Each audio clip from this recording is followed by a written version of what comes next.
আচ্ছা, মেয়েরা যখন প্রেমে পড়ে, বিশেষত সেই সব মেয়েরা যারা ধরুন একটু একটু হেলদি প্রকৃতির, যারা ধরা যাক যে প্রেমের বাজারে বা বিয়ের বাজারে একটু ভালো ছেলে খুঁজতে সমস্যা হয়, একটা সুন্দর দেখতে হ্যান্ডসাম দেখতে ছেলে এসে তাকে আপে তুলে দিয়ে তাকে প্রচুর প্রতিশ্রুতি দিচ্ছে, তারপর সে মেয়েটা যা যা করতে পারে না আপনাদের চিন্তার বাইরে, মানে ছেলেটার জন্য। এবং অধিকাংশ ক্ষেত্রেই ছেলেগুলো মেয়েটাকে ঠকায়। তারপর যাকে বাই দ্য ওয়ে,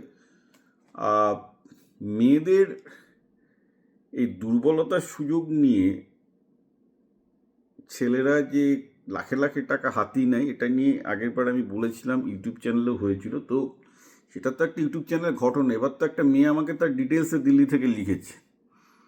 আমি মেয়েটাকে একটাই প্রশ্ন করলাম যে যে দেখো, মানে আমি তো কল্পনা করতে পারছি না যে কি পরিমাণ ইডিয়েট হলে তোমার মতো একজন কাজ করতে পারে। তো মেয়েটা যাকে অ্যাপ্রিসিয়েট করলো, আমি ওকে মেয়েটাকে খিস্তি মারলাম যে তোমার মতো বোকা মেয়ে তো আমি জীবনে দেখিনি। তাকে যাকে মেয়েটা বুঝেছে যে সে চূড়ান্ত বোকামো করেছে। মানে আমি যে বলবো না, শোনার পর আপনাদের পুরো মাথা বনবন বনবন করে ঘুরবে, যে জন্য আমি শোনাচ্ছি। মেয়েটা আমাকে বলছে যে এরকম ব্যাপার, সে প্রথমে অবভিয়াসলি কলকাতার মেয়ে, কলকাতায় চাকরি না পেয়ে দিল্লিতে গেছে, যা হয় কলকাতা সমস্ত শিক্ষিত লোকজনকেই এত দিল্লি মুম্বাই ব্যাঙ্গালোর করে খেতে হয়। তো গিয়ে একটা মোটামুটি চাকরি পেয়েছে এবং ক্যারিয়ার তৈরি করেছে। করে মেয়েটি একটি প্রথমে বিয়ে করে একটা বাঙালি ছেলেকে, তার সাথে তার ডিভোর্স হয়ে যায়। ডিভোর্সের পর মেয়েটি ঠিক করেছিল বিয়ে করবে না, কিন্তু যা হয়, যখন 35 বছর বয়স হচ্ছে, ঘড়ি কাটা টিকটক করছে, তা বলছে না, যদি একবার একটা লাস্ট চান্স দিয়ে দেখি। এই সময় তার জীবনে একটি বেশ সুন্দরী পুরুষ জুটে যায়, এবং সুন্দরী পুরো এডুকেটেড মনে হয় জুটে যায়, এবং সে তার বিভিন্ন আছিলায় মেয়েটার কাছ থেকে 2 বছরে প্রায় 15 লাখ টাকা নেয়। তো মেয়েটাও সরল বিশ্বাসে ছেলেটিকে 15 লাখ টাকা দিয়েছে বিভিন্ন খেপে খেপে খেপে খেপে। তারপর দেখছি মেয়েটার 35 বছর বয়স হয়ে গেছে, বিয়ে করছে না, বিয়ে করে। তো এবার মেয়েটা সন্দেহ হচ্ছে যে বিয়ে করছে না কেন। তখন ঘাঁটতে ঘাঁটতে ফেসবুক থেকে মেয়েটা আবিষ্কার করে যে ছেলেটি বিবাহিত। বউকে সে ফেসবুকে আবিষ্কার করে।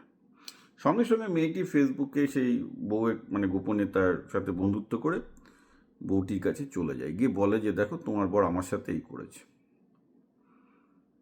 আর তখনই তার বউ, ছেলেটির বউ হাসতে হাসতে মেয়েটিকে বলে, তো তাই, তোমার মতো আরও 10টা মেয়েকে ও একই রকম বিয়ের প্রতিশ্রুতি দিয়ে টাকা উপায় করেছে, এবং তার জন্য সে আগে জেলেও গেছে, কিন্তু আমি ছাড়তে পারছি না, কারণ আমি চাকরি করার মতো আমার ক্ষমতা নেই, আর আমার 8 বছরের একটা ছেলে আছে। এটা পরপর তো মেয়েটার মানে মাথার উপর বাজ ভেঙে পড়ে, এদিকে 15 লাখ টাকা দিয়ে ফেলেছে।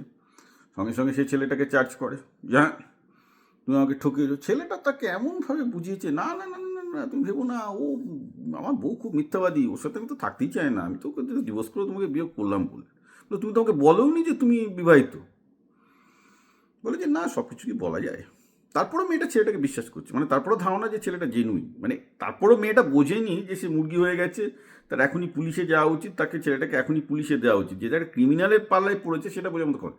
তারপর আমাকে লিখছে যে কী করবো, কী করবো মানে তুমি ক্রিমিনালের পাল্লায় পড়েছো। আমি ওকে মেয়েটাকে বললাম যে তুমি যেটা ক্রিমিনালের পাল্লায় পড়েছো, তোমার এখনই পুলিশে যাওয়া উচিত, তুমি বুঝতে পারছো না? না বুঝতে পারছি, কিন্তু বুঝতেই পারছেন গেলে তোর পরিবারটা ভেসে যাবে। আমি বললাম তোমার কি মনে হয় না যে ওর বউ আর ও একসাথে মিলে তোমাকে ঠকাচ্ছে?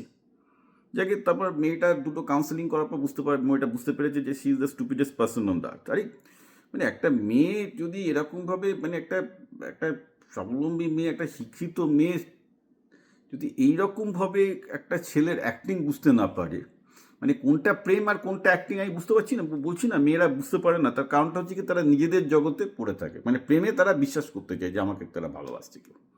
ভেরি ডেঞ্জারাস থিং, এটা একটা মেয়েদের বিশাল সমস্যা। একবার যখন প্রেমে পড়ে, তারা বিশ্বাস করতে চায় যে তাদেরকে সত্যি ছেলেটা ভালোবাসছে।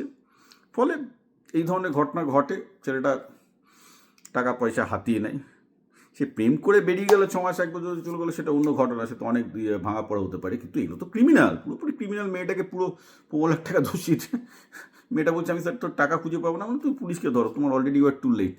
তোমার ভাগ্য ভালো যে তুমি এখনও অ্যাটলিস্ট বুঝতে পেরেছো, বা তুমি একটু ওইটুকু মাথায় বুদ্ধি ছিল যে ছেলেটার বউটা আবিষ্কার করেছো, নাহলে তো তোমার কোনোদিন লাশ আবিষ্কার করতো পুলিশের।